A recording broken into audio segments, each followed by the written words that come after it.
You are listening to the Run the Rack Outdoors podcast,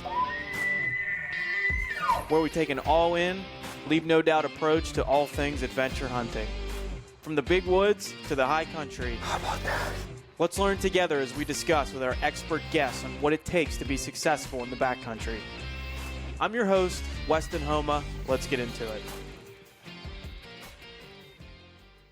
Hey everyone, and welcome back to another episode of the Run the Rack Outdoors podcast. This week I got on Mark Huelsing from EXO Mountain Gear. So if you haven't heard of EXO, they make some awesome packs for the backcountry. And Mark is also a host of the Hunt Backcountry podcast. And I think they just had their 10-year anniversary of that podcast. I've been listening to that show for years now. It's a great resource. Those guys have a ton of experience as far as tips and tactics for all things hunting in the backcountry. So I was stoked to have him on.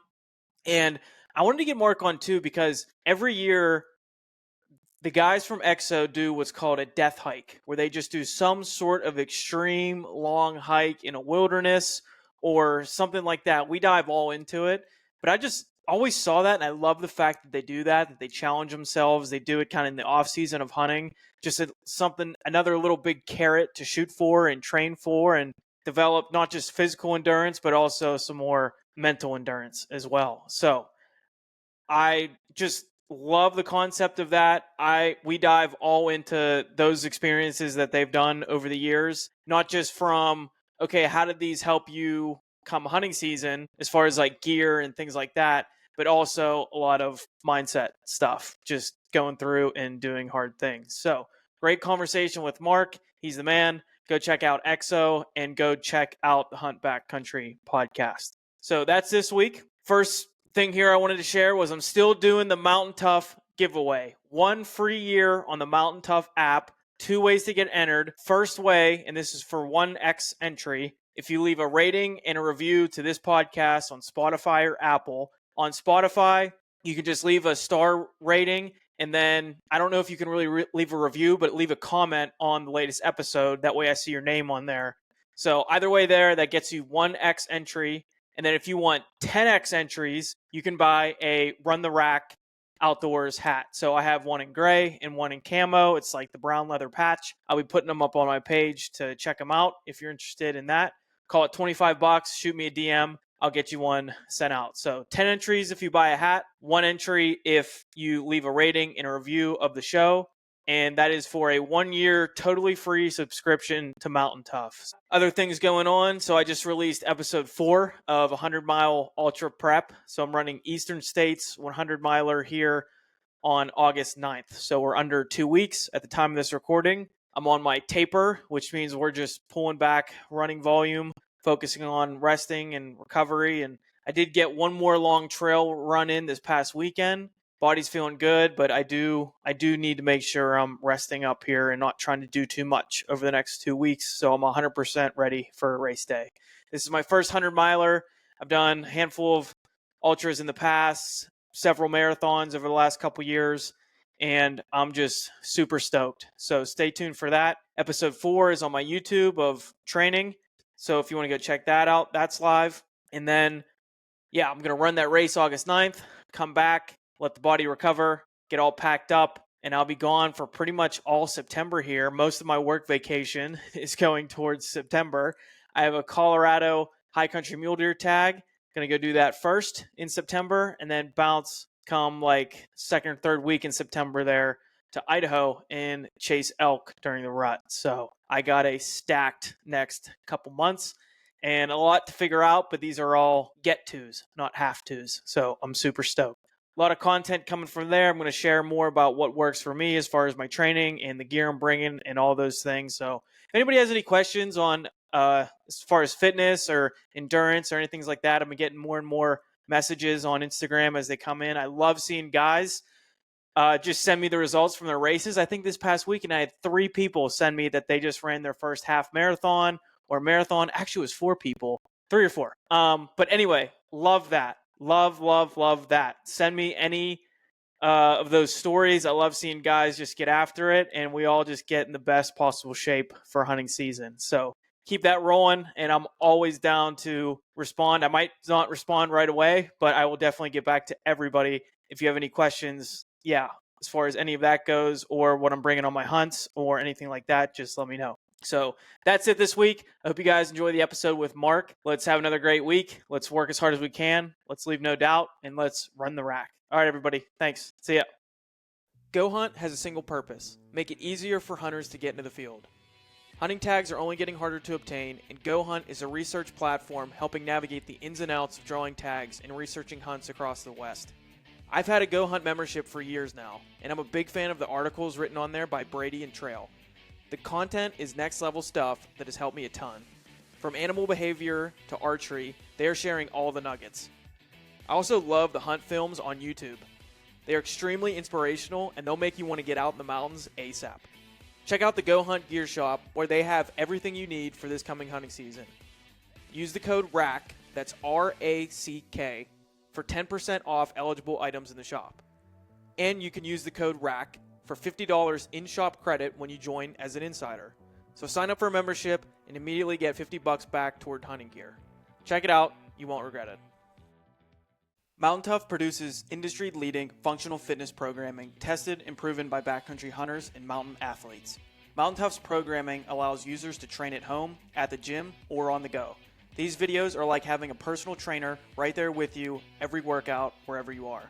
Guys, I've been rocking the Mountain Tough workouts this past summer. I've been doing the mountain strength workouts as I'm putting on a ton of miles prepping for my 100-mile ultra marathon. This way, I'm going to be totally ready for hunting season once September comes around. There's also so much more video content on the app, including nutrition, yoga, mental health, and one of my personal favorites is the daily mobility. Use code RACK for 1 free month on the app. That's RACK, R-A-C-K, for 1 entire free month to try it out. Give it a look, and let's get Mountain Tough. Mark Huelsing from EXO Mountain Gear. Okay, I got that one right? Okay. I always just tell people, just say it fast and confident. There's no right or wrong way. That's exactly what I tried to do.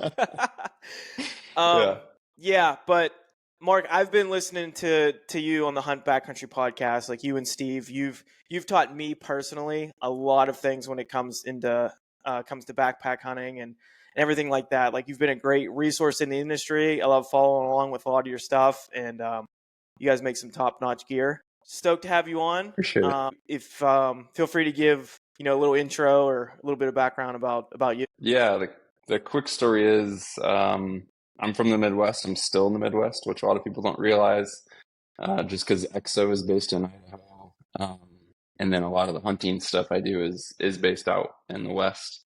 But still live in the Midwest. Grew up hunting here, just whitetail and casual stuff. Nothing ever super serious by any means.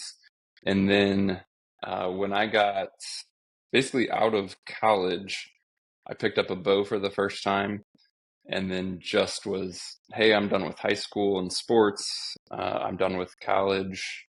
I can kind of do whatever I want, like pick my own hobby, start something new.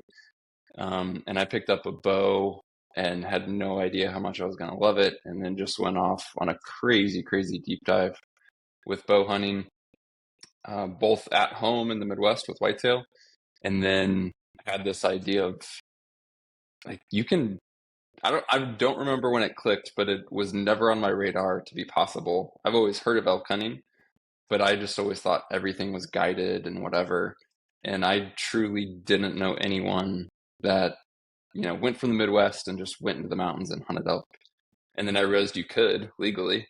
I was like, I got to figure out how to make that happen.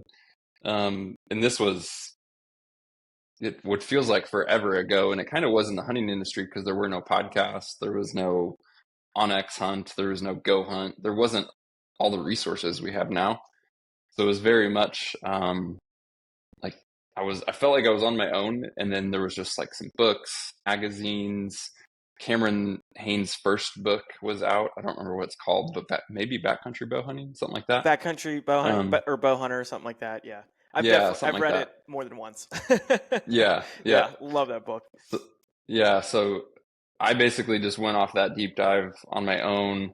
I started writing about just my own process on a blog. Didn't think anyone was going to read it. That wasn't why I was doing it. social media didn't exist really back then. Like this is pre-Instagram and stuff. And I was just doing it to document my own journey. Long story short, people started reading it. It was fun interacting with people. I started getting involved a little bit in the industry, started shooting pro staff for like elite archery, met Steve Speck through that, through kind of going to events in the industry and the ATA show and whatnot way back in the day. Steve was involved. He had S&S archery. He had started Solid Broadheads. I started helping him a little bit with some tech stuff because that was my background for those companies. And then one day he told me, he's like, hey, me and my buddy Lenny are going to start this backpack company. This was 2012, 2013. And so I basically helped him and Lenny launch, even before the company launched. We set up like a blog and was doing behind the scenes stuff with creating the first EXO pack and kind of building an audience and whatnot. So basically from day one, I was involved with EXO. And then, yeah, the past 10 plus years of that has been kind of a wild blur of working with EXO, starting the Hunt Backcountry podcast, eventually going full time with EXO and all that good stuff. So that's kind of some context to where we're at today. And yeah, still love hunting, love bow hunting, love rifle hunting, love it all. But for me, I don't really care what the weapon is or what's in my hand or even too much about the species. It's for me personally, it's all about kind of the adventure aspect of it, going to new places, getting in the mountains. Pretty much everything we do for the most part is backpack hunting. So it's just like that whole self-sufficient aspect, and it sounds idealistic, but it's what we love of just setting off into the mountains with 5, 10, whatever days worth of gear and food on your back and chasing wild animals in cool places. There's nothing like it. No, I agree 100%. And I've definitely caught that same bug over the years. And I think that's a good summary, even for me, how I feel too. Like, I love the whole adventure of it. It's actually funny. Like, I have a Colorado mule deer tag this year, and it's in a unit where I've elk hunted before, and like part of me is like so stoked because I know the unit, I have a pretty good idea of like where I'm going to find bucks like immediately. But the other part of me too is like, well, gosh, yeah, you can increase your odds of success so much year after year returning to the same places. But then the other part of me is like, dude, I want to go see new stuff and like chase new critters Yeah, and like have yeah, new adventures. I don't know. That's yeah. I guess that's a first world problem or whatever. But From a yeah, from an effectiveness standpoint, I mean, I ran into this a lot in my own journey elk hunting. Of the first few years are tough. I mean, elk hunting on public land is tough in general. Easy. This has obviously even changed just because tags have gotten harder to draw, or to get. But say 10 plus years ago, Colorado, there were so many over-the-counter units, right? So as a non-resident, guys would go to Colorado and they'd go and maybe they'd go on an elk hunt in a certain unit and they would try that spot and it wasn't great. So then they're like, man, should we try a different unit next year? And then you get guys bouncing around, which could work out. But at the same time, getting to know an area and commit to an area and understanding like where do the elk go when it's pressured? Where do the elk go when it's hot? Where do they go when there's early winter weather? All that stuff and learning an area is definitely incredibly effective. But I'm also like you, when I go into yeah, somewhere super consistently, it's like, oh, but what's over there? What's this opportunity like? And I'm doing a hunt here this year, just again, new country, totally different spot. And I'm as excited about that as anything just because it's like new. yeah, totally. I think that's like the definition of adventure too, like a Yeah. new unknown, and like Yep. what's more exciting than that? Yeah, for sure. So I really wanted you to get a hop on. Really wanted you to hop on, and I really appreciate you doing so.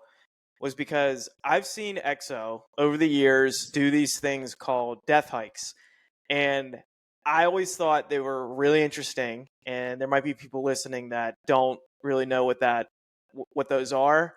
Sounds pretty scary. Like Right. what? Yeah.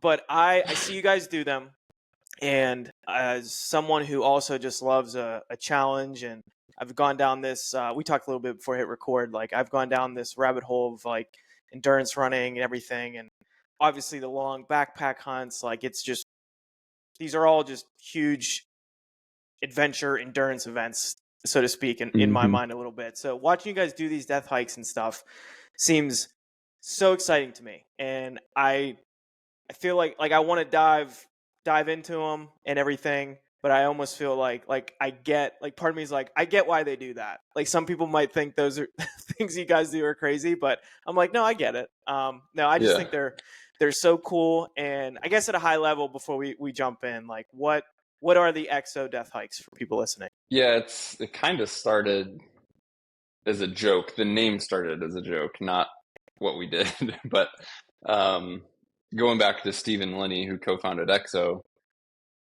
I think it was 2015, 2016. It's kind of a off the books race in Idaho, where those guys are at, where EXO's based, and they heard about some guys doing some stuff, and they kind of started like, could we do that? Like, how many miles could we do in a day?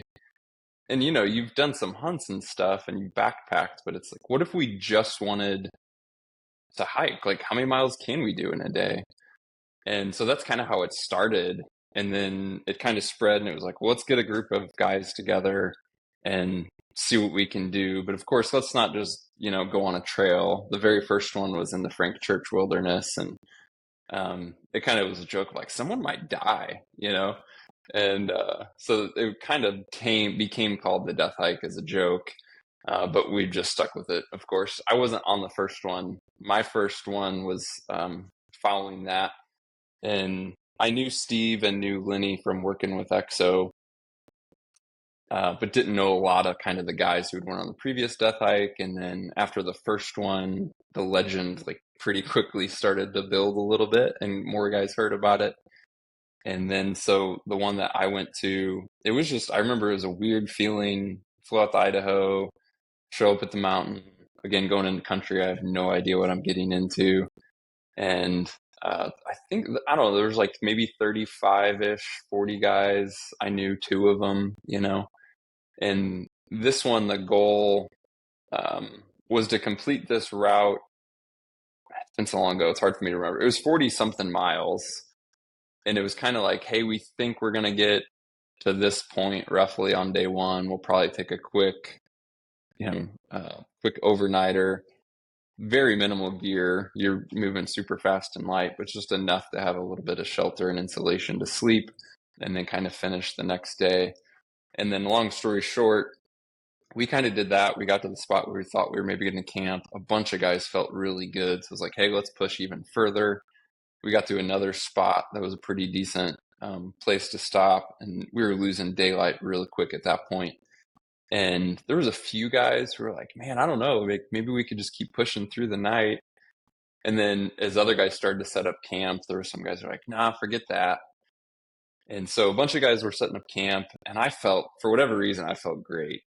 And there was two or three other, yeah, three other guys who were like, we're willing to keep pushing on. And I didn't know these guys from Adam. Like, I have no idea who they are. I have no idea where I'm at. Like, in the grand scheme of things, I have no idea where I'm at. And these guys were like, we're going to go.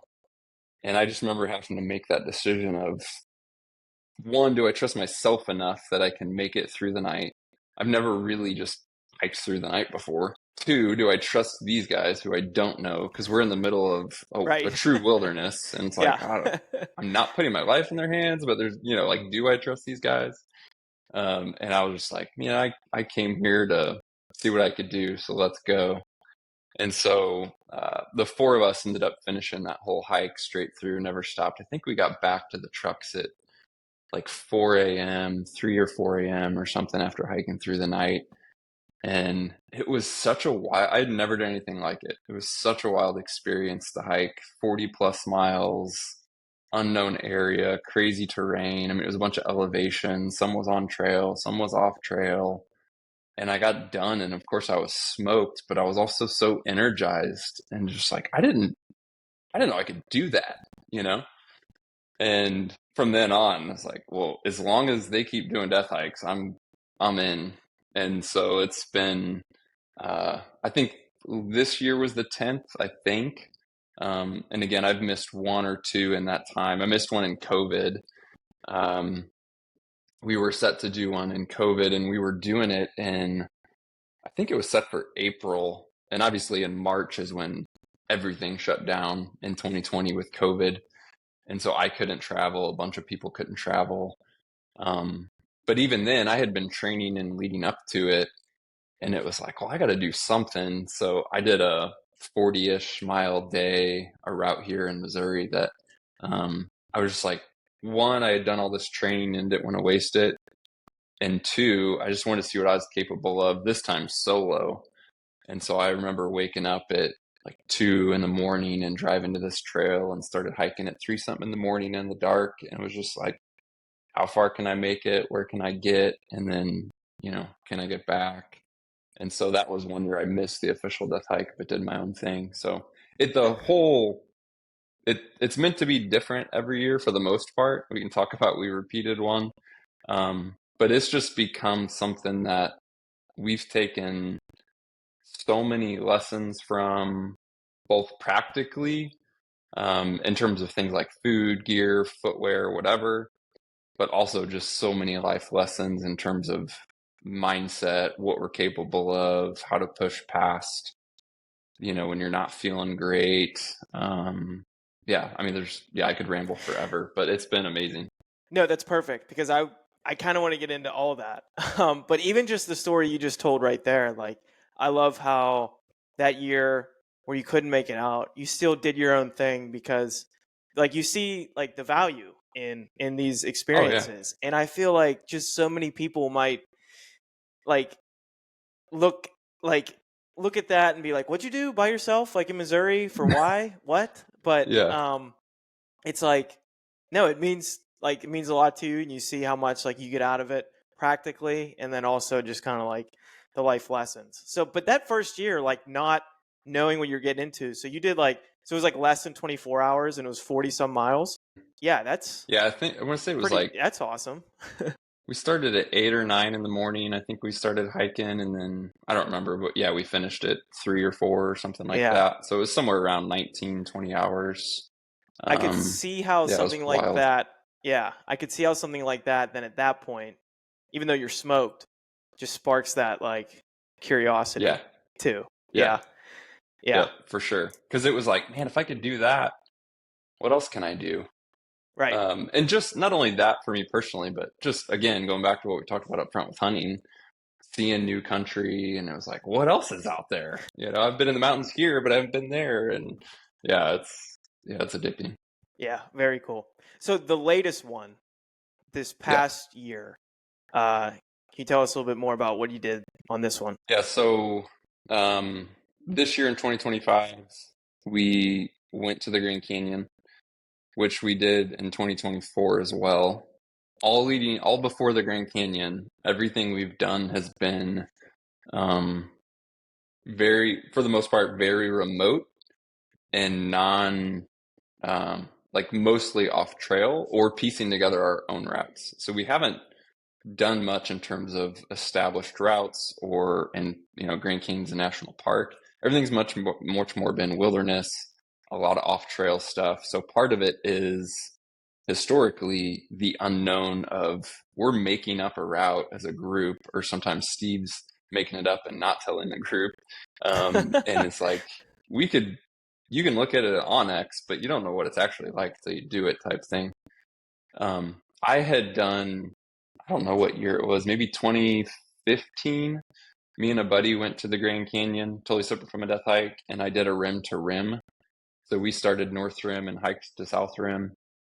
And I did that. It was unreal to experience the Grand Canyon and be in it. And I knew then, I was like, man, I want to go back and do that again. I want to do a rim to rim to rim. So that was in the back of my mind. And I don't even remember how it came up on the death hike group. But ultimately in 2024, we decided to go to the Grand Canyon and do the rim to rim to rim. And the goal was to try and do that twice. So it basically ends up being almost 100 miles to do that twice, and tens of thousands of feet of elevation gain and loss. And we know some guys, the guys from Western Hunter and Wilderness Athlete, like Chris Denham and some of those guys, they live down there. They do it every year, the rim to rim to rim. And as soon as we told them about doing it twice, they were just like, that's impossible. Possible. You guys are not going to do it. And so as soon as they said that, we're like, okay, well, let's, Okay, all well, the more reason to go, right? yeah. So that was the goal for 2024. And long story short, like we failed. We just didn't do it. We did the rim to rim to rim, which, is a 48-mile day with, tens of thousands of feet and a good effort, but that's not really why we went.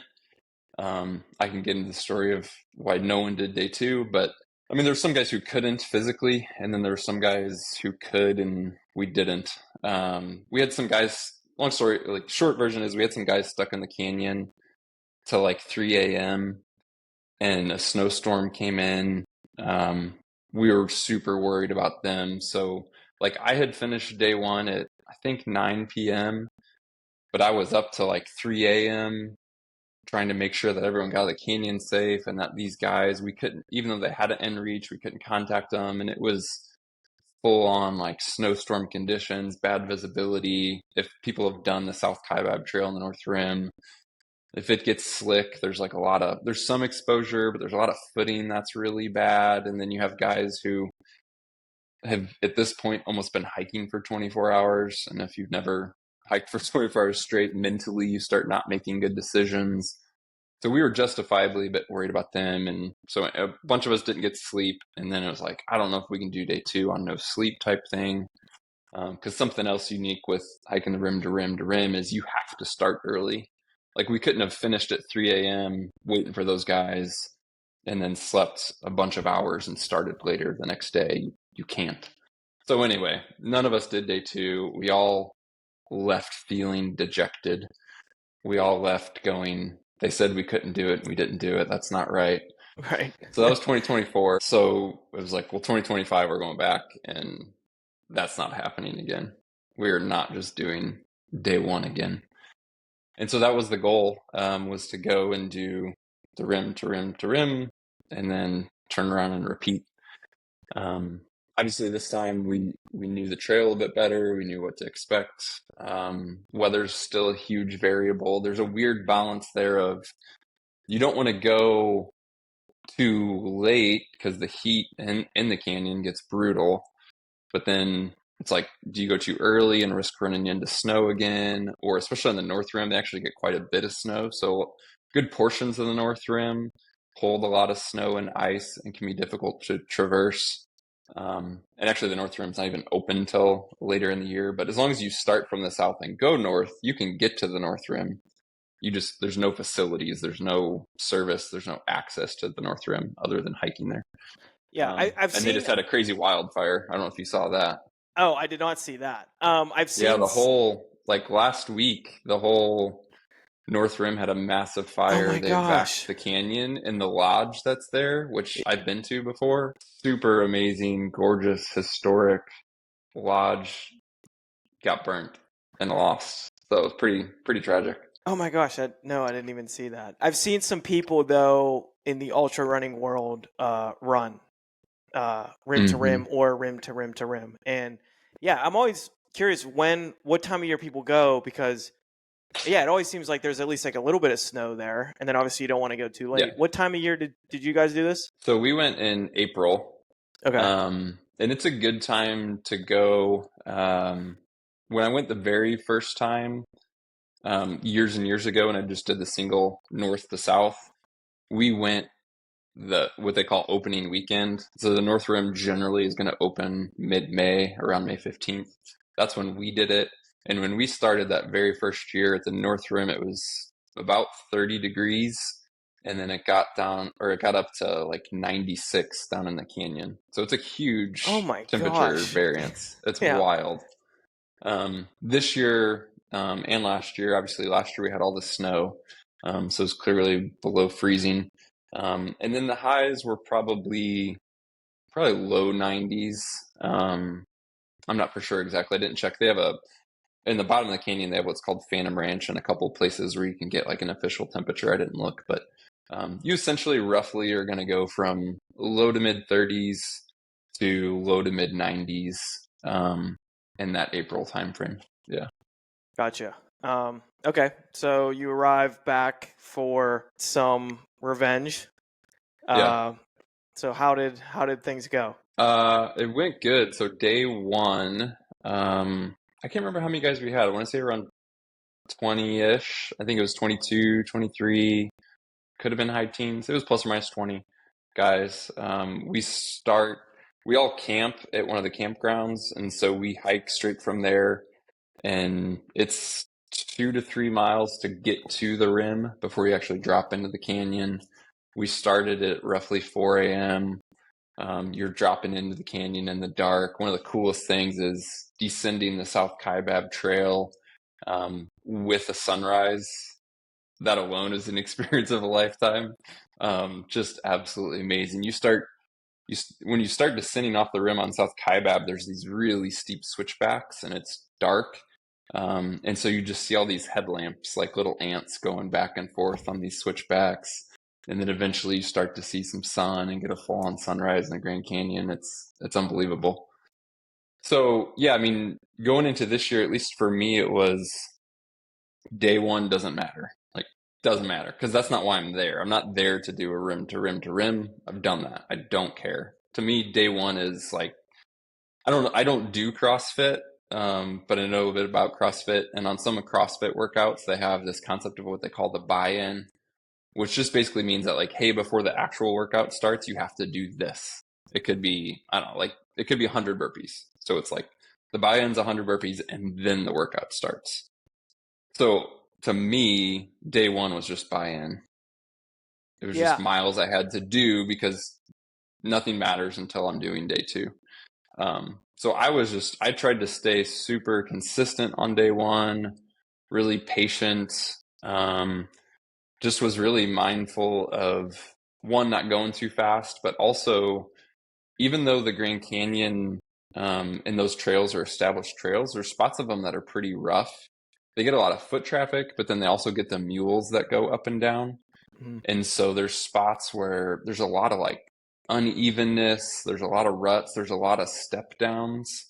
And so just this may sound weird to people, but when you're doing that many miles, your efficiency and like saving your legs and everything else, like how you manage a bunch of steps and all that stuff matters. So I was just trying to be real patient and mindful of stuff like that.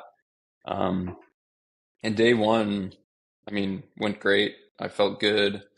Um, I was coming out of the canyon with Steve. We came out of the canyon and we had that like 2 or 3 miles back to camp, and we knew there was people ahead of us, and we're like, man, I don't, because people could take different approaches for day two. Like, do you get back and then do you sleep for a couple hours, 4 hours? Do you not sleep at all and you go back out for day two? When we do these hikes, like I said, there's 20 guys, but you end up separating, and you're just hiking, moving at different paces, taking breaks at different times. And Okay, then so you people were just all have kind of different. just going like your Yeah. own. So like Okay. we all start together. You essentially leave camp, say 20 guys all together. By the time you're in the canyon, people are already starting to slowly, like branch out. And then eventually you just get guys in different little groups, or some guys will randomly be solo. But especially over the course of a long day, like day one being almost 50 miles, it's like some guys want to take more frequent breaks and shorter breaks. Some guys want to stop for like a longer break. Some guys have to hop off the trail and go to the bathroom, and then other guys keep trucking. So you just end up not all staying together at all. In the bottom of the canyon where it flattens out, some guys wanted to run some miles and some didn't, that type of thing. So you end up quite spaced out. I came out of the canyon with Steve. We hit the flat stuff on top of the canyon. We're headed back to camp, and we're getting pretty close to camp. And then we see a headlamp coming back towards us, and we knew, it was like, well, it has to be one of our guys. So our buddy Anthony O'Berdy, who's a total beast, you'd love talking with him. Ultra runner, great guy. What's his name? He finished it. Anthony Anth- O'Berdy. okay, I remember seeing you guys talking about him on the episode. Yeah, I'll check him out. Yeah. Okay. yeah, you have to connect with him. So yeah, he finished day one. He basically went back, took care of his feet a little bit, grabbed some more calories and whatnot, but no sleep, and then was coming back out for day too, just on no rest. So total beast. And then yeah, I got back to camp with Steve. There was a few other guys who were there and awake. There's some guys who were already asleep. I checked in with my buddy Tyler, and he was like, "Hey, no matter what, no matter how I feel, I'm rolling out of camp by 6 in the morning." And I was like, "I'll be with you. Sounds good." So by the time I got back and, ate a little bit of food and then nerves calmed down and whatnot, I want to say I crawled in my tent around 11:30 or midnight, something like that. I don't remember what time I set my alarm for, but I was like, I want to be ready to roll at 6. And I heard guys, kind of a little bit in and out of the night. People are getting back to camp at all different times. And then I didn't sleep great. And I don't remember what time I got up, but it was well before 6. And me and Tyler and a few other guys, like, we're ready now. Let's just go, let's just go for day 2. So we took off. I think I want to say there's like 4 or 5 of us. And we were kind of chatting with guys in camp. Some people were still asleep, of course. But we ended up finding out that 2 guys were still not back from day 1. And we're at like 24 plus hours at this point. And thankfully, there wasn't, like the year prior, there wasn't a snowstorm or anything, so we weren't as concerned. But still, it was a little bit like, man, 24 plus hours, yikes. I mean, they, in some form, spent the night in the canyon, and you go from like this high exertion in the heat, but when that sun drops and then it gets really windy too, and then you're drenched in sweat, it was like, man, I hope they're safe, not hypothermic. Again, the sleep deprivation, like decision-making thing. What about So, like dehydrated? I'm sure, but because like, what is the water yeah, situation throughout this whole thing? yeah, there's, they have a fairly, I won't say elaborate, but they pipe water along these trails. But there's only a few spots where they bring it to the ground where it's accessible. Okay. And then it's definitely worth checking if anyone's hearing this and ever going, but they do a good job on their website about saying what is open and what isn't. And so if everything's open, you don't have to go through a stretch longer than probably 8 to 10 miles without water access. When we were there, some of the water we knew was shut off. Sometimes they shut it off seasonally, and then they'll shut off certain water spots for maintenance or breaks or whatever. So we knew in advance, like, hey, here's where water is, here's where sun normally is, but it's shut off. And then in the bottom of the canyon, you end up hiking along, kind of like in the box canyon along a creek for a while. So if you wanted to source natural water and filter it, you could. We never had to. You never have to carry more than 2 to 3 liters, though. Yeah. So it's not terrible. Cool. Yeah. So we started day 2. We ran into those guys who were in the canyon all night. They essentially had some really bad GI stuff. Oh. Okay. Just coming out the top and the bottom, and they had a long night in the canyon. So day 2 was good. I felt pretty good. Descended. We stopped in the bottom at Phantom Ranch. There's like a little store there. Some people, there's little cabins down there. You have to reserve them, and they're hard to get. Some people will hike down and stay down there. Some people will ride down on a mule, but you stay in this old little, it's almost like this little ranch down at the bottom of the Grand Canyon. They sell this lemonade that they're famous for. Yeah, and I've always heard about this. Yeah. So I've always heard about it and every time I've been in there, I've been on a mission. So I'm just like cruising past it. I'm like, man, lemonade sounds good, but I just want to keep going, So on day 2, a couple of the guys they had hiked down to the river, across the river, got to Phantom Ranch, and they were stopping there. So their day 2 was going to be a rim to river to rim. They weren't going all the way through the canyon. They'd hiked down, go to Phantom Ranch, and they're going to turn and hike back up. So there were some guys stopping at Phantom Ranch, and I'm like, all right, I'll stop with you guys and like get a lemonade. I've heard about it, and I've passed it a bunch of times in my life at this point. I've never stopped and get it.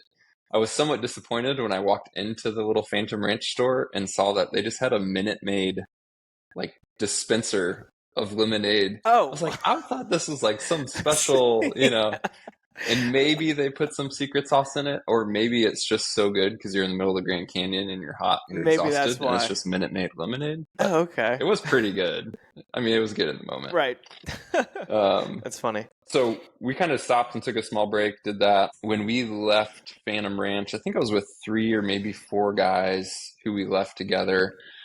My buddy Tyler was one of them, and he was really struggling with like heat and dehydration at this point, um, big time. And Tyler's tough as nails. Like I've done some stuff with Tyler. I know what he's made of at his core, you know. And so when he's struggling and struggling enough that you can tell he's struggling, like he's in a bad spot, like a really bad spot. Um, and so I was in a tough spot because on one hand, I was worried about him and just concerned for him a little bit. And then secondarily, we're in the bottom of the canyon, kind of towards the heat of the day at this point, and I'm like, there's no way I'm leaving him by himself. And he has some sort of, issue, passes out, heat stroke, whatever. Like, not a chance. So I was a little torn. He was moving really slow, and I was feeling really good. And so I was moving kind of slow with him. And then one of the guys who was with us was like, you know what, guys, like, I'm not feeling all that great. I'll hang with you, Tyler. If you want to go ahead and go, Mark, like, go for it. So that's what ended up happening. Those 2 guys hung off together. And at this point, I'm solo and just end up taking off by myself. And it's kind of, yeah, the heat of the day, the hottest part of the canyon, full exposure in the sun. And it's just long miles solo. But I don't know, man. I was enjoying it. It was like, on one hand, I already felt super accomplished because I crushed last year and I'm here and I'm in the canyon on day 2. And then I really enjoy doing stuff with people, things like the death hike, the camaraderie of it. The bonds you make is pretty special for sure. Like when you go and do something hard with somebody and suffer with them, you know them in a different way and connect with them. There's kind of no other way to form that bond. But in this moment, it was kind of a cool break to be solo and just be in the Grand Canyon alone with your thoughts, Yeah, knocking out dude. some Yeah. miles. Yeah, it was awesome. So I basically went and was going solo, and the whole time I was just like, am I going all the way? Basically, am I going to turn around? What am I going to do? And I was kind of in no rush to make a big decision. I was just trying to stay present in the moment and see how the body held up at that point. And I had been struggling a bit in the last couple of years with kind of like a knee and IT band issue. Um, and thankfully it was feeling good, but when it does bug me, it's on really steep kind of like descents and downhills is when it flares up. And anyway, skipping ahead, I went all the way to the base of the North Rim before you climb to the top of the North Rim. And there's this spot called Manzanita. It's like the last place to get water before you climb. And I just was like, I'm good. Like, I'm gonna turn around and head back. Like, I'm good. I had zeroed out that I could have cruised up the North Rim. I mean, it's a tough climb, but I felt fantastic. I was somewhat, if I would have only been able to climb it, I would have been stoked. I was somewhat concerned just on the way my body was feeling about coming down it, because that's when stuff kind of flares up. And I was just like, man, if I turn here at Manzanita, I'll end up doing 85 miles, and I think I'll come out of it healthy. Whereas if I keep pushing, I know I can make the climb, but that next descent, like, I don't know how I'm going to come out of it. And really, my whole goal going into it was 2 things. One is to do day 2 in some form or fashion. In the back of my mind, at a minimum, it was rim to river, back up, which is what some of those guys did. I had pushed beyond that and went all the way, made a Manzanita now, but my other goal was to come home healthy. And by that, I just mean, like, one, I had like a bear hunt and then another couple things in 2 weeks. I wanted to be able to do that. But even more than that, it's just day to day. like doing something physical is my outlet. If I can't, like, I get stir crazy, I get crabby. No one Yeah. wants to be around me. I had a And I broken was like, ankle this winter and I was miserable. oh, dude, Yeah. yeah. Yeah. So, Go and I go have ahead. kids, and like I mountain bike with my son, and I'm like, man, it's not fair to come home and not do stuff with them. Hmm. Um, if I'm super beat up and I want to be able to go, keep hunting, keep, just enjoying the outdoors. And so I just had like a bunch of peace of, man, I turn here, crush 85 miles, come home healthy and be good. So that's what I did. That whole stretch from like Phantom to Manzanita, I was alone, and then I turned at Manzanita. I ended up passing a couple people who were going a different direction, but essentially coming back to Phantom, I was alone. And then at Phantom Ranch, I ended up running into one of our other guys who was on the death hike, who was going back up out the rim. So we ended up coming and doing that final climb out with somebody, and just enjoyed that. So, yeah, it was super rewarding to me. I did come home healthy. Like, I was sore and tired the next day, but I was functional. We were, uh, gosh, what was that? Oh, so from the Grand Canyon, we had all flown into Vegas, like, because we have guys in different states who do this. And we all met in Vegas and shuttled down to the Grand Canyon together. So when the death hike was over, we all ended up driving back and shuttling back up to Vegas. And then most guys were flying out the next day. So we had a night in Vegas. We rented this one kind of like big penthouse because we have, like, again, almost 20 guys. There's just people crashing in the floor and whatever. So we're all hanging out, having fun, and we ended up going downstairs, and some of the guys were going to gamble, but we were walking through like a sky bridge to the casino from our hotel, and they had so it's just big, long, straightaway hallway, and they had those little flat escalator, like people mover things. Yeah. So my buddy Tyler hops on that, and then I come up next to him, but I'm just on the ground, not on the mover. And he starts walking quicker, so I start walking quicker. And he starts jogging, but he's on the people mover. So I'm like, screw you. So we did like a full on race, and I'm like sprinting. And seriously, it was funny because I forgot. It was like, I'm in the middle of dead sprinting him. I was like, I just did 85 miles in the last 2 days. I can't believe I can sprint. Yeah, that's Um, incredible. yeah, so for me, it was super, yeah, it was just amazing experience, good times, good people, came home healthy, experienced the Grand Canyon again. Like, it was, yeah, super rewarding. Yeah, dude, that's so awesome. That's a huge effort, and yeah, that does sound incredible. And you being a guy that works for obviously a backpack company, sure you're always dialed in with your gear. You do a lot of obviously backcountry hunting. When you do something like that, you can basically like shove a week or even or 10 days or like 2 weeks really of like miles on feet into 2 days, like with your backpack and Hmm. your gear. What are some things that like maybe you took away from that experience or previous death hikes? And you do a great job of this recapping your podcast, like these experiences and like the blogs about them and stuff. If people want to go check those out. But what are what are some things you've learned over the years or this trip that you've translated over to your backpack hunting, whether it's footwear or nutrition or things like that? Yeah.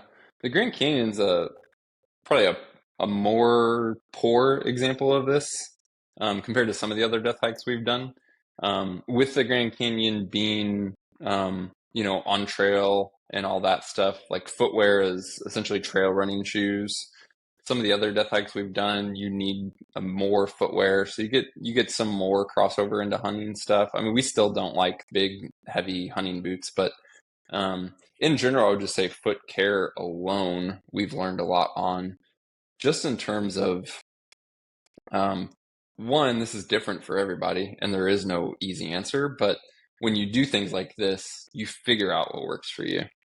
When I did the Grand Canyon in 2014, well, before that, what we generally have found that works really well on death hikes, and this definitely translates into hunts, is to be really intentional with taking care of your feet. So if you start to feel anything, like a hot spot, something, and this is very applicable in hunts. I know it sucks to stop, but stop and take care of it. Because if you don't, it's just going to get worse and then worse and then worse. And then small things that we took away from death hikes we didn't used to do on hunts, but we'll do now is if we stop to take a break, whether it's on most death hikes, again, the Grand Canyon's for example, but most death hikes or hunts, especially when it's warm, even on like an archery elk hunt, you may not feel like your feet are that sweaty or wet or anything. But if we stop and take more than we know we're going to be sitting for more than 10, 15 minutes, a lot of times we'll kick our boots off and at least let our boots and our feet kind of air dry, including sometimes taking socks off, even on a hunt. Whereas before that, never even went across my mind. But there is so much moisture that builds up there, whether you feel it or not. So being proactive to take care of issues, trying to dry out or, get your feet into the sun, even on an elk hunt, something like that. And just, moisture is obviously the enemy, of course. So just trying to keep that down. Obviously figuring out things like, yes, the boot, but also realizing it's about more than just the boot or the shoe. It's that boot and that shoe with a given sock combination, or sometimes with then the sock and the insole. So if people really struggle with footwear, sometimes changing the insoles alone will help dramatically, sometimes changing socks. And so when I'm evaluating, any new footwear at this point, I basically am going to try it with 2 or 3 different insoles, 2 or 3 different sock thicknesses, that type of thing, just to see what works. And the more you do that, the more you kind of can almost instantly know, like, hey, I like this boot or this shoe, but it feels like there's maybe a little too much slop. If I go to this insole, that insole takes up a little more volume, and so it's going to like make that fit a little bit better. So just little stuff like that. I like thinking of it like that too. Like this just kind of popped in my head. Like people should look at their boots, like their footwear, like a system, like you would your sleep system. Like, it might not Exactly. just be like if you have a Yep. problem, it might not be your bag, it might be your sleeping pad, or it might be your shelter or Exactly. whatever. It's like all those things married together. Like try just manipulating one thing versus like, how easy it is like for someone to be like, oh, it's like these boots, it's the boots suck. But it's like, really, Hmm. dude, the insoles, the socks, like think of it like a system. I don't know. That just came in my head. Yeah, Thought that was it's good. 100% true. Yeah. And when I say insoles, maybe some people in the hunting world, just because of marketing, are only going to hear that as like an orthotic insole. You don't have to go that route. So I'm not saying you have to go to like a custom insole, but just, I mean, there's one that we really like. It works in a lot of footwear. We're not affiliated with them, but I just drew a blank on the name. Superfeet. They make one. It's called they've changed the name twice, which drives me nuts. It used to be called the Adapt Hike Max. I think now they just call it the Hike Cushion insole. Is a really great insole that's worked on a lot of footwear for us. So that's one. But Superfeet alone, if you look at their website, almost have too many options where it's like this one's high arch, mid arch, low arch, high volume, low volume, whatever. Yeah, I buy And these for my again, is trail running shoes. I thought it was this brand. Yeah. Okay. Go yeah, ahead. I'm sorry. Yeah. yep. Hmm. Yeah, so yeah, just playing with stuff like that, and again with socks. There's footwear, like to your point, there's footwear I only wear with a certain sock now, and only another different boot I may only wear with like a sock that's more thick than another given boot. So yeah, just play with all that stuff and for sure figure out what works. So that's when you're doing, as many miles as we've done, both for death hikes, but obviously we're just hiking all the time with training and testing packs and stuff. We say this all the time, which, sounds self-serving. It's just true. The 2 most important things to a hunter, especially a backcountry or backpack hunter, is your footwear and your pack, period. Um, and I'm happy to tell you that and not sell you one of our packs, but that just is reality.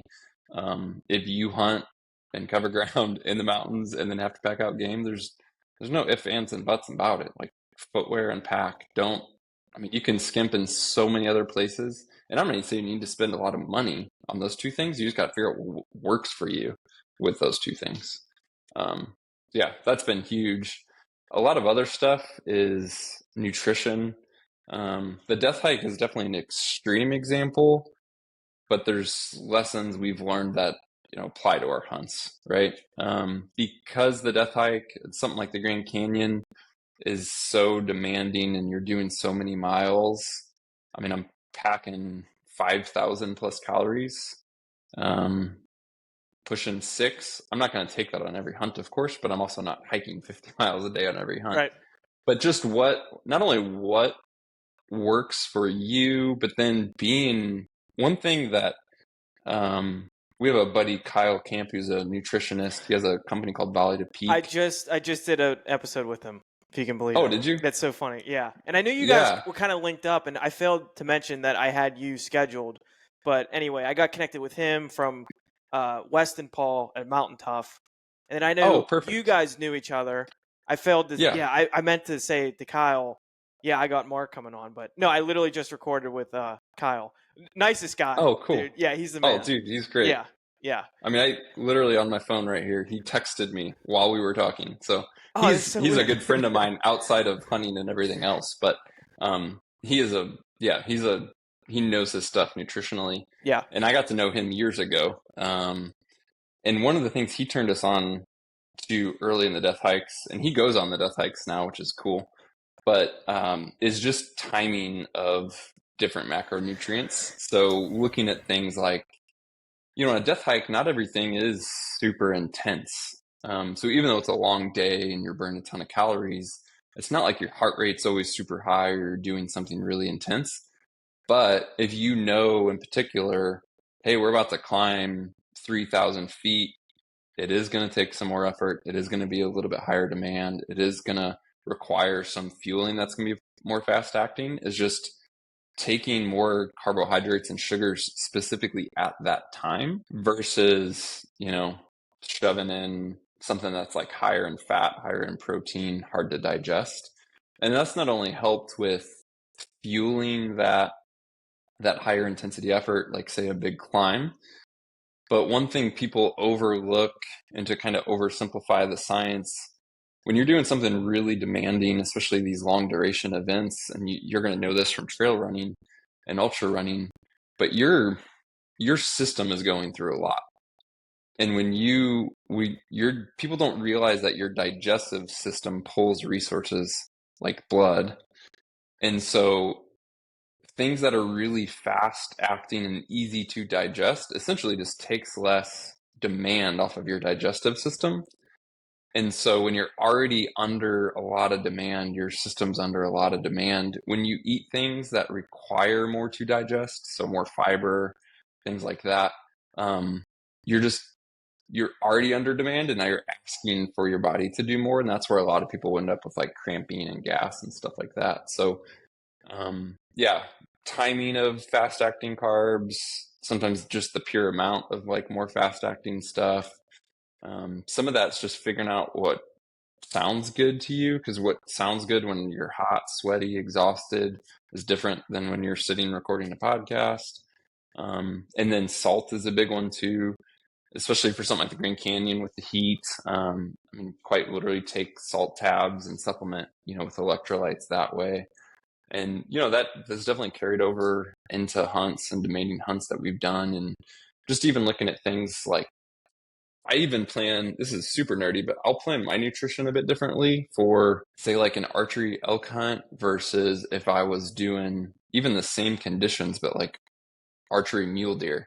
Because I know with mule deer, you're going to be sitting and glassing more than you are on archery elk. You're going to, at least my hunt style is more run and gun, covering ground, calling. And so I'm just, burning a lot more calories elk hunting than I am deer hunting, just because I'm more active. And so I will just, maybe carry more calories or even more carbs versus if I'm like, yeah, I'm out here all day for mule deer, but I'm sitting and glassing. I could have less calories, higher fat content that keeps kind of the weight of my food down, things like that. So I totally get into the weeds on that stuff. Dude, but no, those are I all love things it. that I've learned not only from Kyle, but then put into practice with death hikes. And it's like, oh, that theory from a nutritionist, actually, I can prove it, for myself. Yeah, dude, I love all that, and that's something like I do, like I've done it in my day to day, just like track macros and everything. I lay it all out before my hunts and stuff because there's something knowing too that like when like this fuel works for me. It's going to keep me going and make me feel good. Like that can be huge. And Yeah. I would totally, yeah, because I'm going to go hunt uh, archery mule deer first in Colorado in September, and then I'm going to bounce to Idaho and hunt elk. Very run and gun. And I guess that's something I'm going to like take from this podcast. Like I probably would have set up similar, but the more I think about it, it's like I could probably adjust those macros differently. Um, Hmm. Definitely is higher carbohydrate stuff for the elk because we're going to be a ton of run and gun. But it's things like that, and I just think that's fun, like to play with and like test out, Yeah. and then I think it's really cool. And you mentioned the salt, and I'm a huge like proponent of getting good salt in and electrolytes, and sometimes even on a hunt when I'm dragging or whatever. Sometimes it's just you're just depleted of those electrolytes. And like I always Hmm. find myself taking some sort of mix, at least one per day, and not be Yeah. afraid of like just getting all that salt in because it's a like I think people should give themselves more credit. Like if they want to go hunt elk, like this is a huge effort. Like Hmm. really look into it. Like treat your body like, like you're about to go do a huge endurance event. Like that's what it is. Yeah. Yeah. Yeah, for sure. Yeah, I mean, if guys are covering ground, and then especially if they're covering ground like with the pack, yeah, I mean, it's a big demand for sure. And I mean, the thing too, a lot of people struggle with food in a couple ways. One, not bringing enough, or on the flip side, you have guys who bring too much, but they don't. The food they're bringing is for no rhyme or reason. Like they're just throwing crap in, and then they actually realize, like, oh, that doesn't sound good. Like the fifth protein bar of the day, I'm gonna freaking puke and gag just thinking about it. And so one, you're just carrying this food that you know it's gonna make you sick or you can't eat. But then when you get behind on calories, it's not a huge deal if you're doing like a weekend hunt. But if you're the guy who's like, oh no, we're going elk hunting for 5 or 6 or 7 days, not getting behind early and staying on top of calories is so important. So yeah, sometimes that's just experimenting and figuring out what works for you. But I did want to bring up this point, and this maybe is irrelevant at this point because if someone made it this far on the podcast, they probably have some remote interest in something like the death No. hike. But Yeah. what I wanted to say earlier was even if you don't, or it sounds extreme, that's totally fine. You don't have to do anything extreme. Part of the reason I love the death hike, if we take away everything I've said so far, is we try to talk a lot about, hunting season's only so long. Like your elk hunt's only so long, your mule deer hunt's only so long, and then 98% of the rest of the year you're in Pennsylvania.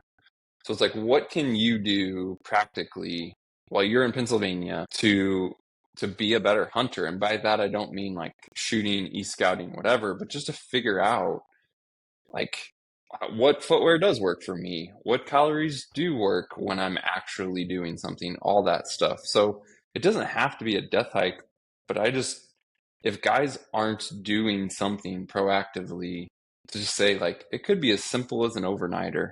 Like, I'm Yeah. going to go on an elk hunt and I'm new to this idea of, like, maybe I've car camped, but I've never actually hiked into somewhere and like set up a small tent and cooked a meal and whatever. I've never done that. Don't freaking wait for your hunt and don't feel like you have to go to the mountains to do it. Hike 5 miles from wherever, set it up wherever, and like go through the process and the reps and be familiar with all that stuff. Because the more you don't screw up in nutrition, the more you are familiar with what's maybe new to you in terms of like setting up camp, filtering water, cooking a meal. If all that stuff is second nature to you, it physically and mentally isn't an extra burden or distraction, and now you're just free to focus on the hunt itself. Like when I was new to doing all this stuff, I used to have to think about like, oh, where am I going to put my tent, and am I going to be able to set it up, and blah blah blah blah blah. And now it's just like I don't even think about that stuff. Like everything's automatic and second nature to me. And if I'm on a week-long backpack hunt, the only thing I'm thinking about is actually the hunt portion of it, not how do I find water? How do I filter water? What should I eat? Where should I set up camp? Blah, blah, blah. None of that is like even a thought, really. It's just like hunting. you know? Yeah. I think you have to get to that point because to arrow a bull, or I can't say that because I got my cow last year with my bow. Oh, Hoping I that's get my awesome, bull. dude. Dude, Hoping I get my bull this year. I think But any absolutely any legal elk on public land with a no, bow, yeah, it's a freaking trophy, dude. I'm that. serious. Thank you, thank you. But my point is like it's so hard to arrow an elk on public land in the mountains. You have to get to that point because it requires that much focus like every day. Yeah. So like you basically have if that's what you want, you have to get to that point of like okay, I filter water a bunch of times. Like, I'm so comfortable setting up my tent. Like, I'll find a spot up here. I have no issues being out in the dark, dude. Like, Yeah. some people I talk to, it's like, I've brought up before too. Like, okay, so it's like, all right, you want to go hunt elk out west for a week, with or without other people, like whatever. Like, that's great, dude. Do it. I love it. Changed my life.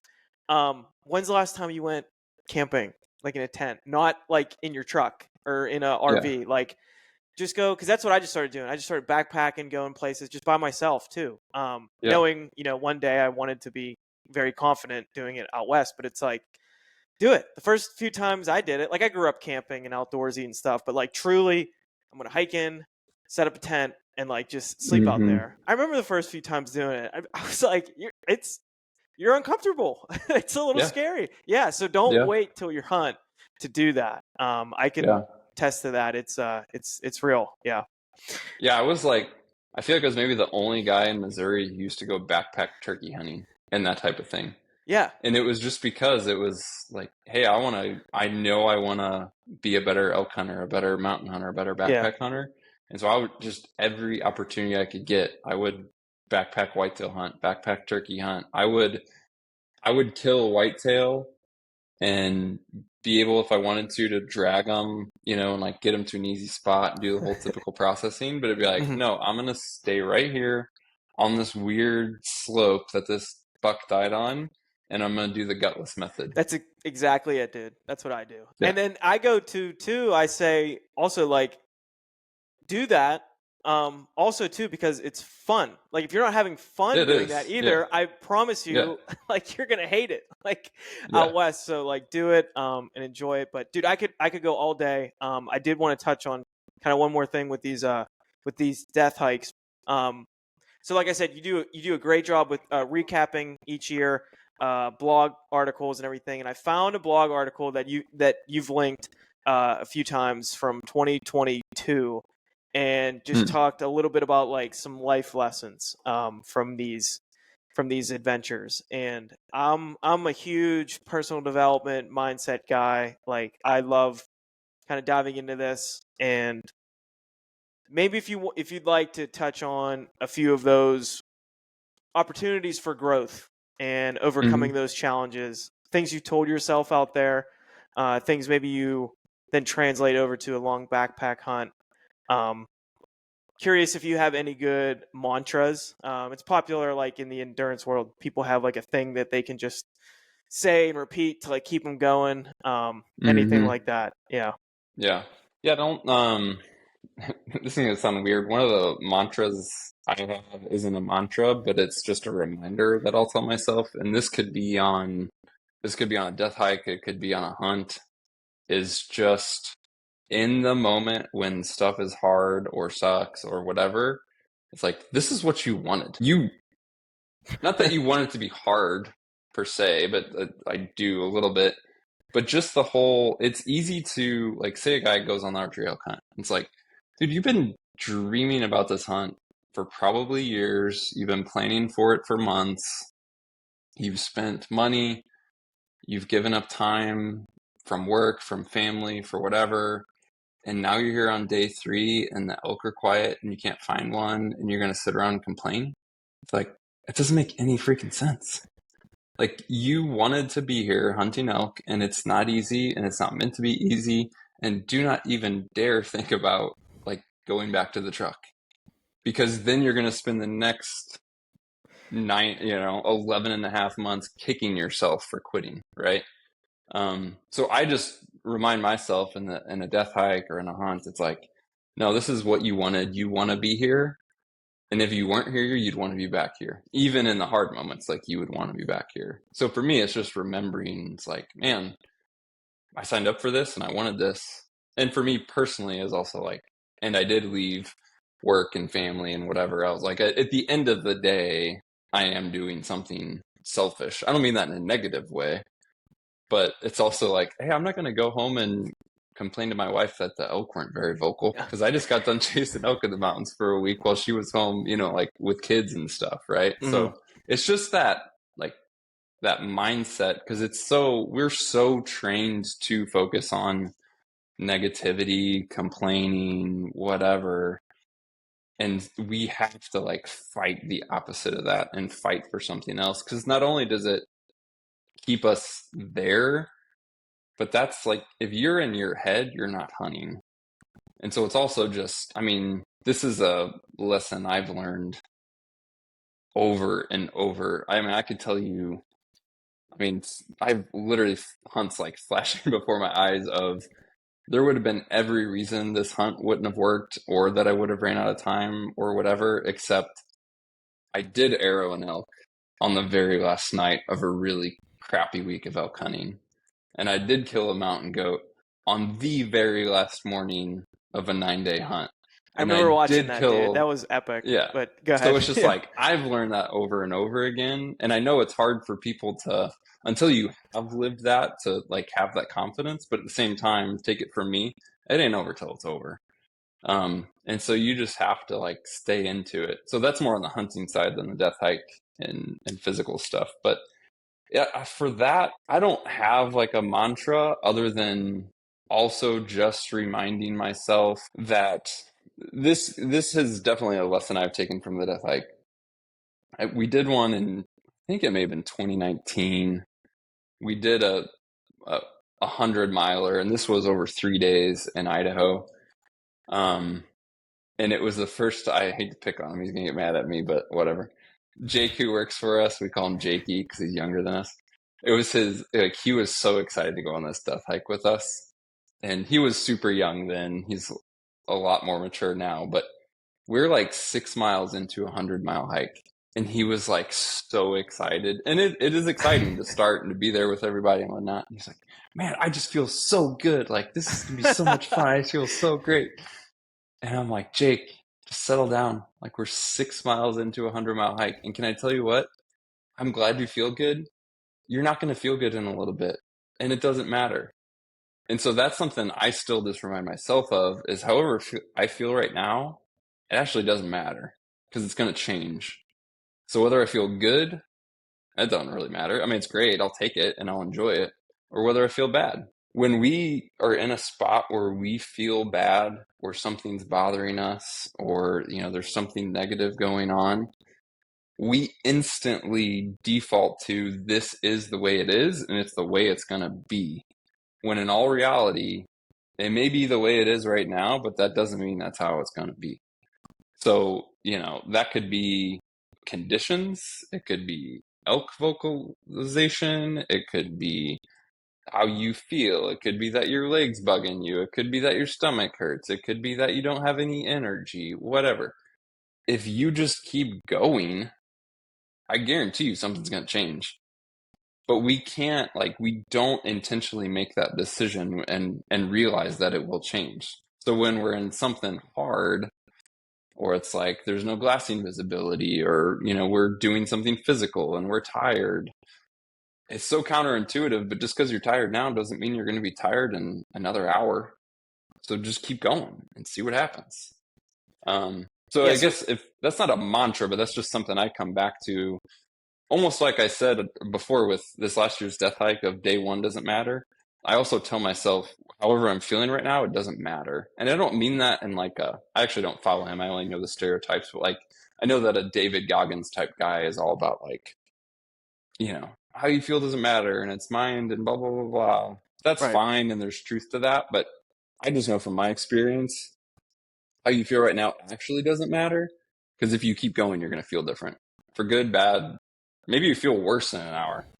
But what happens if you keep going another hour? Maybe you're actually going to feel better. Right. And so, and I love that because you're applying it to not just a low, but also a high. Like you're telling Jake, like, Yeah. I know you feel great. Like I'm like you're not gonna lie to him and be like, yeah, just keep it rolling, because that's not true. That's not how it works. No. Yeah. And you have to be prepared for, um, the lows and the highs. But really, that's all part of it. And like you said, I agree 100%. It really doesn't matter. And I love, dude. It's almost like it is like a stoic way of thinking. I have meditations back here, Marcus Aurelius, and Mm-hmm. one of my favorite lines is uh, he who keeps a man who keeps a clear mind, the closer he is to strength. And Mm. I look at that for a low or a high, doesn't matter. It's level head. And Yeah. I've had Brian Barney on this podcast, and that was something that he talked about too. We talked about a little bit about mindset and things, and he says, I don't get too high, I don't get too low. Doesn't matter what's going on. I keep a level head and just stay focused. Yeah. And he's I think he has the outputs to back it up. So Yeah, yeah, I for love sure. that, dude. Yeah. Yeah. It definitely is like stoic, not just in the sense of, I mean, when I think of stoic, I just think of ultimately you have control in your mind of your reality, not of what's happening around you or whatever, but of at the end of the day, you still get to choose, not maybe not how you feel, but how you think. It was interesting. I almost hate the talk of like mental toughness because it's so overplayed, but I still think it's so critical and it's hard for me to talk about. But someone was talking the other day about mental toughness versus physical toughness. And this is not like flushed out in my head because it's just the other day, but I was listening to them. I just had the thought, I don't think there is such a thing as physical toughness. I Yeah. don't know that it exists I because the guys who are physically tough, all they're doing is making a mental decision to keep doing something that's physically difficult in the moment. Yeah. I'm a believer the body follows the mind. So Yeah. isn't everything come down to, like you're saying, decisions, the mental? Yeah. And what gets to control your mind? You can have things influence your mind Mm-hmm. and influence your thoughts, but ultimately you control your thoughts. Yeah. I mean, I'm not saying I always control them well either. So I'm not like saying this in this, like there's, I've quit stuff before and I've Yeah. complained and whatever, Yeah. but like, man, I don't like, sure, crap's happening all around me and it's influencing me and it's affecting my thoughts. But what keeps me from thinking a different way? Nothing other than me choosing to. Right.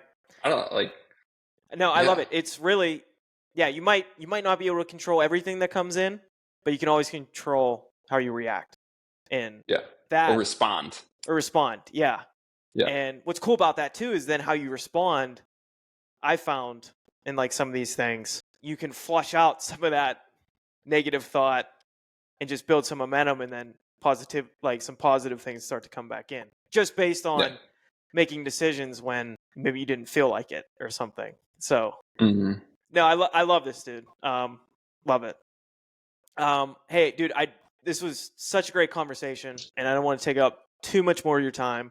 One of the last things I wanted to ask you too was like, so with these death hikes, and obviously, well, maybe the hunts are one thing, but the death hikes and these challenges, I want to ask you too, like, you know, maybe your neighbor out in the Midwest or something, if you explain to them like what you're doing and everything. Because sometimes I've gotten it like from back here, like when I talk to somebody at work in my office that doesn't hunt or let alone travel for, like, I drove to Idaho last year, 30 some hours by myself, deer hunted for 10 days and like drove home, and That's awesome. thanks, you'll get the, you did what? Why would you do Right. that? So if somebody was to ask you like, you just do these crazy death hikes, like why would you do that, Mark? Like what would your response be? I honestly don't. I don't try and answer, to be honest with you. I, Yeah, because I don't know. Like, I don't know how to explain it or articulate it. I'm happy to answer like when people then have a follow-up question of like, "Well, what did you do?" Or like they wanted to get into details. Like I'm an open book and I'm happy to talk about whatever. But the like the general why question, I don't even know that I could answer. because it's always kind of like changing and it's so multi-layered. And we've obviously talked about some of it today, like my whole first experience. And I was like, well, I'm going to do that again every chance I get. I mean, there's a bunch of reasons why. At the end of the day, yeah, I just go so many different directions. I know, and we did talk on it a lot, but yeah, I think for me, it's because I know it's made me and is still making me a better person. Yeah. I don't mean that in like I mean that very practically because I learn things from it and I take lessons away from it and whatever else, but just also for my own satisfaction, my own confidence, whatever. Like Yeah. I just did a mountain bike race for the first time a few weeks ago, and I didn't really care what place I came in or any of that stuff. It was just like, I've never done a mountain bike race before. I enjoy mountain biking. I've just never done a race before. And I know that in that specific format, I will learn more about myself than I would riding the same miles on the same trail, but not in that format. And to be honest with you, 99 times out of 100, I'd rather just be by myself in the woods and enjoying it, not be with a bunch of people in a race. But it was also like, I know I'll learn something about myself and have a different experience by putting myself in that environment, and having like more challenge and everything else. And the death hike is similar, not that it's a race, but it's just, it continues to be something that pushes me, challenges me, and that I take things away from. And then icing on the cake is doing it with cool people in really cool places, you know? Yeah, dude, that's awesome. And I love that answer. And I think there's a lot of people listening too that can relate to that. And it's interesting too because I've heard you say it on the recap episodes of like, you tell people too like, find your own version of a death hike. Like if you want to Dude, not it's just test things 100%. out but it's really about challenging yourself and stuff too. And I wanted to ask you that too. Have you had people reach out to you and Steve and be like, dude, I like this summer I did a fill in the blank and it was my own thing. Like, Yeah. have you gotten that? Yeah, for sure. I mean, everything from, I remember one guy, it was like 7 miles, but it was totally new to him. It was twice as long as anything he'd ever done before. He did it with a pack. And I mean, for other guys, it's been a single overnight, but just in a new place. For some guys, it has been higher mileage. To the people who, again, if you've even made it this far, if that is like, if what we talked about or the death hike is like way over here and you're in the complete opposite direction, guess what? I was where you were 15 years ago, 20 years ago too, right? So it is totally relative. I could never have done, comprehended, or even thought about doing the death hike or like some of the hunts that I've done 15, 20 years ago. Never.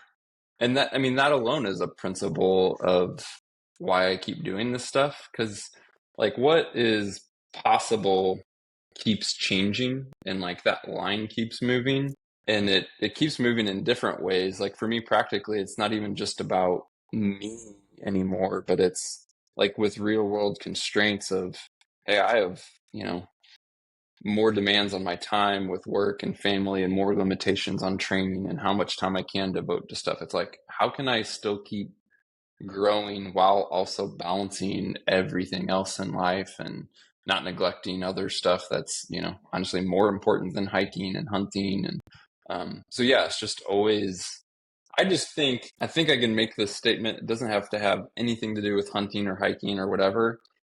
But if you're in particular a man, and I'm not disregarding women, I'm just a dude speaking to dudes because I am a dude. If you don't have something that you're pursuing that feels a bit beyond you right now, you're missing out. And Yeah. it could have nothing to do, like, I can't say it could be Fortnite and like the next level, but it needs to be something difficult that feels beyond you Scares you a little bit. and scares you a little bit. Mm-hmm. And if you don't have that, you're not living, period. Gosh, dude, I love it.